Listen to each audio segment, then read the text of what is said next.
जय हिंद साथियों, आरजू mission TET में आप सभी लोगों का बहुत बहुत स्वागत है। आज मैं आप लोगों के लिए लेकर आया हूँ हिंदी वर्णमाला की यह दूसरी वीडियो।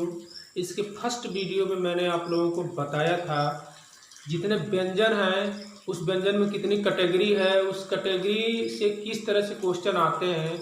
उसके बाद का जो कुछ बचा हुआ हिस्सा है वह मैं आप लोगों के सामने लेकर आया हूँ, जिसका नाम है हिंदी, चैप्टर है वर्णमाला, भाग है दूसरा। तो इसमें देखिए, अब जो बचे हुए शेष भाग हैं उसको मैं आपको बता रहा हूँ। इसमें भी जो क्वेश्चन है टेट या सी टेट में, वहाँ से बहुत सारे क्वेश्चन पूछे जाते हैं जिसको आपको समझना बहुत ही ज़रूरी है। इसके पहले मैंने आपको बेसिक चीज़ें बता दी है। अब जो ये बचा हुआ चीज़ है उसी पे आधारित है। यदि आपने बेसिक चीज़ें फर्स्ट वीडियो आपने बड़े अच्छे से देखा होगा तो यह और आसानी से समझ में आपको आएगा। तो चलिए जल्दी से शुरू करते हैं इसका दूसरा पार्ट। तो सबसे पहले मैं आपको बताता हूँ अंतःस्थ व्यंजन। अंतःस्थ व्यंजन के बारे में मैंने आपको इसके पहले वाले वीडियो में बताया था। अब इसको जो है थोड़ा डिस्क्रिप्टिव बता रहे हैं कि इसमें क्या है और कितने प्रकार से क्वेश्चन बनते हैं और इसमें आपको क्या क्या चीज़ें जाननी चाहिए। अंतःस्थ व्यंजन कौन कौन है?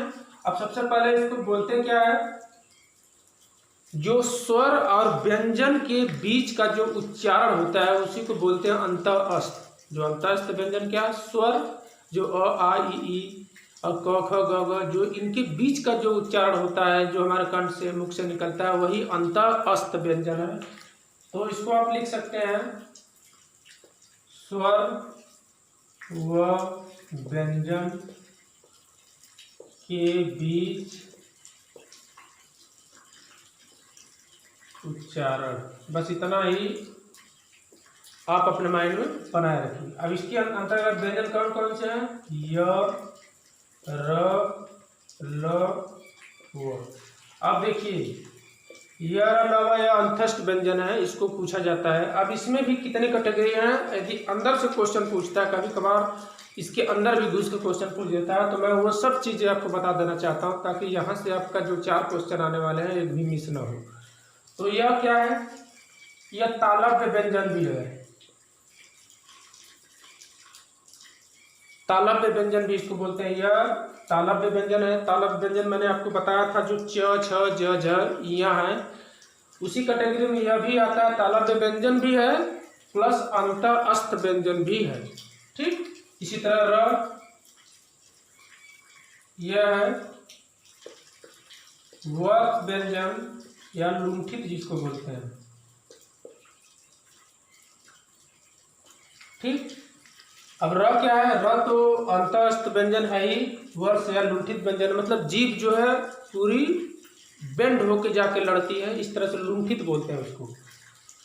और ल, इसको भी वर्ष या पार्श्विक बोलते हैं। अब यह वर्ष या पार्श्विक क्या है? पार्श्विक मतलब कि पार्शियली, मतलब थोड़ा सा टच होके निकलती है। र मतलब ल और जो है र। अब र बोल के देखिए, पूरा पिंड होके जल्दी से झटके से जा रही है, कंपन हो रहा है। और ल में थोड़ा कंपन कम हो रहा है, पार्शियली हो रहा है, इसीलिए इसे पार्श्विक व्यंजन बोलते हैं। और वह क्या है? दंतोष्ठ, मतलब दांत और ओष्ठ दोनों से बोला जाता है व को।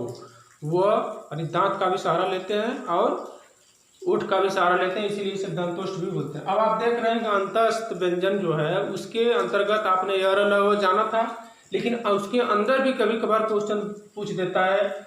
यही सब देकर कि तालव्य व्यंजन कौन है, इस तरह का क, ख, ग और त यह दे देगा तो बोलेगा तालव्य कौन है। तो आपको यह भी जानना होगा कि अंतःस्थ के साथ साथ ये व्यंजन को और किन किन नामों से आप जानते हैं। ठीक, उसके बाद और अंदर जाएंगे तो यह दोनों जो व्यंजन है इसे बोला जाता है अर्धस्वर भी कभी कभी बोला जाता है।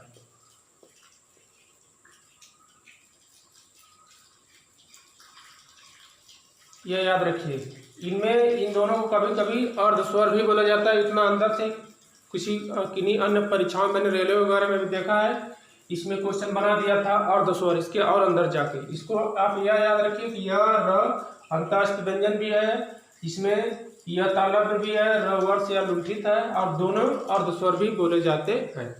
ठीक, उसके बाद इन सभी व्यंजनों को यहाँ से यहाँ तक ये सभी क्या है, सघोष और अल्पप्राण, सघोष और अल्पप्राण भी बोले जाते हैं। अब आप यह ध्यान रखिए, सघोष और अल्पप्राण मैं आपको आगे बताऊंगा इसका डिस्क्रिप्टिव यह वास्तव में होता क्या है।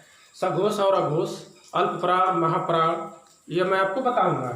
ठीक है, तो इतना बस आपको माइंड में सेटअप बना लेना है कि ये सब व्यंजन य, र, ल, व जो है वह अंतस्थ व्यंजन भी है, उसमें कौन सघोष है और कौन, और ये सब सघोष और अल्पप्राण व्यंजन भी है। फिर इसके बाद इसके अंदर की जितनी भी कैटेगरी है उसमें तालव्य, वर्ष, दंतोष्ठ ये सब भी है। यह पूरी आपको जानना होगा। यह पूरा अंदर तक ऐसे क्वेश्चन यदि बना के देता है, कभी कभार पेपर टफ बनाता है तो इस तरह से अंदर घुस घुस के क्वेश्चन पूछता है, जिसको भी आपको जानना होगा। ठीक, यह तो रहा अंतस्थ व्यंजन के बारे में पूरी की पूरी जानकारी।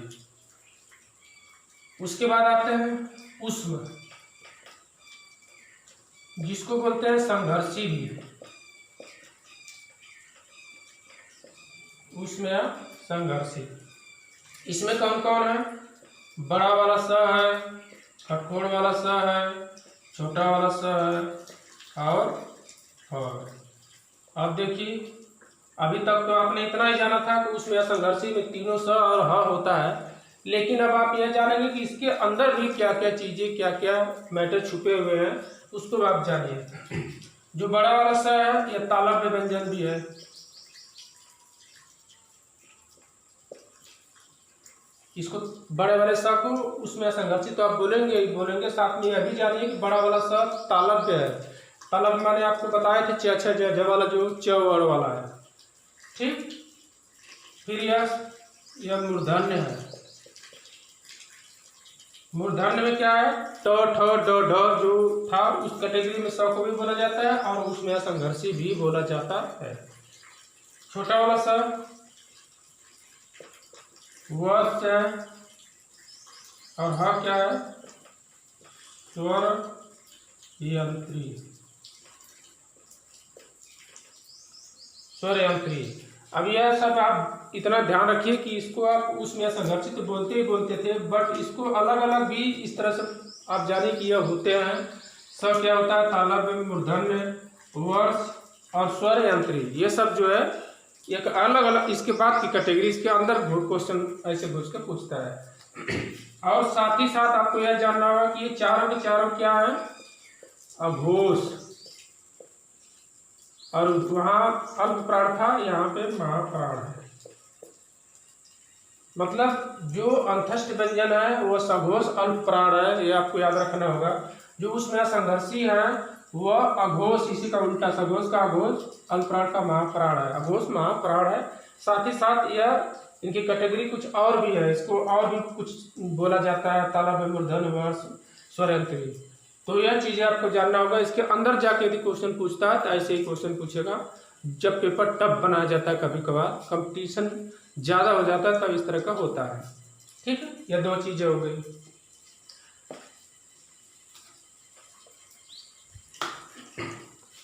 फिर नंबर 3 पे उच्छिष्ट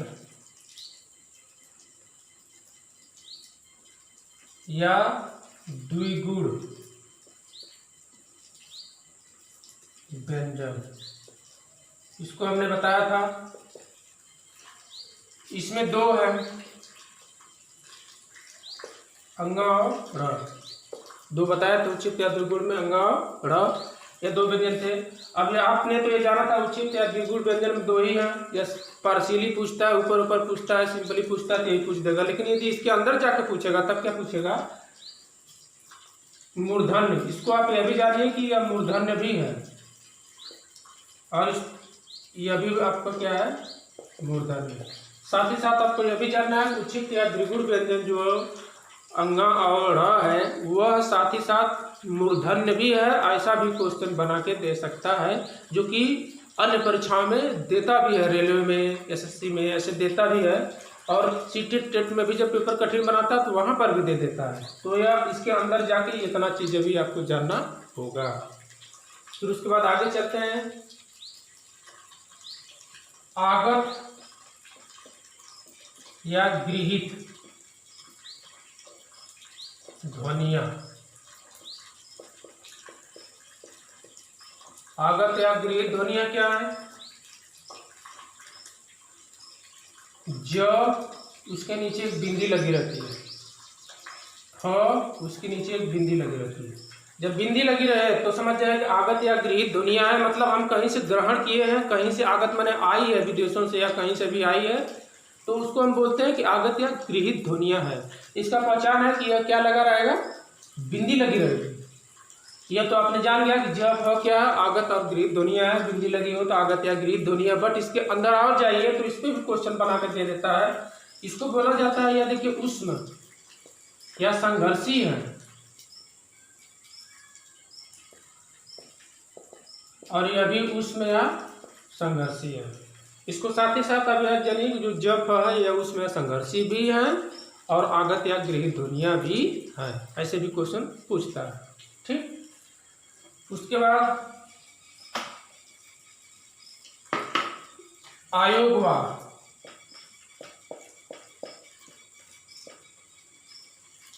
यह तो टेट सीटेट में बहुत बार पूछा गया है। आयोगवाह ध्वनियां सीधे सीधे पूछ देता है। यह दो है, अनुस्वार विसर्ग।